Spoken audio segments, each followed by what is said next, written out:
Good morning sir, माझं नाव आहे ऋषिका मनीष म्हात्रे. मी पालघर DG1मध्ये काम करते. तर जसं की आज आपण बघणार आहोत की DG1मध्ये न्यू फीचर्स डाउनलोड झालेला आहे. तर आता आपण ॲपमध्ये बघूयात. दिसतंय ना. आता ह्याच्यामध्ये तुम्ही बघू शकतात, हा एक खाली एक ऑप्शन दिलेला आहे इन्व्हेंटरी टर्न्स. त्याच्यामध्ये तुम्हाला सर्वात पहिला क्लिक करायचं आहे.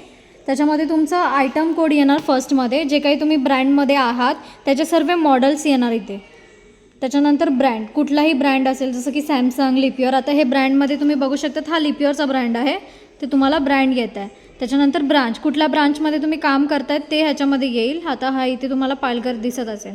त्याच्यानंतर कॅटेगरी म्हणजे जे काही मॉडेल आहे ती कुठली कॅटेगरी आहे, स्मॉल अप्लायन्सेस आहे, वॉटर प्युरिफायर आहे किंवा एअर कंडिशनर आहे ते. त्याच्यानंतर तुम्हाला इथे दिसत असेल मुवमेंट टाईप. त्याच्यामध्ये तुम्हाला जे काही आपल्या स्टोअरचे आरे मॉडेल असतील ते सर्व काही तुम्हाला इकडे दिसायला येतील. त्याच्यानंतर मग आहे सेलिंग प्राईस, जी काही आपली बेस्ट प्राईस असेल स्टोअरची ती तुम्हाला ह्याच्यामध्ये प्राईस दिसून येणार. त्याच्यानंतर आहे आरओल आणि क्वांटिटी. त्याच्यामध्ये जे स्टोअरमध्ये आपलं स्टॉक आहे त्याची तुम्हाला क्वांटिटी ह्याच्यामध्ये दिसून येईल.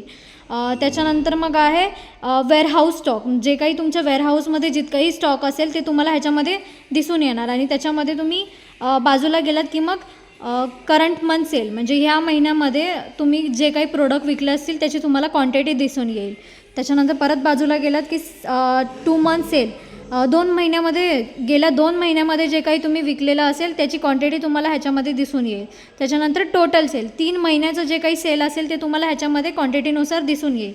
जसं की आता तुम्ही बघू शकता हे सर्व क्वांटिटी आहे. आणि जे काही प्रोडक्ट तुम्ही विकले नसतील ते तुमच्या स्टोअरमधून, डिस्प्लेमधून हटवण्यात येईल. तर थँक्यू.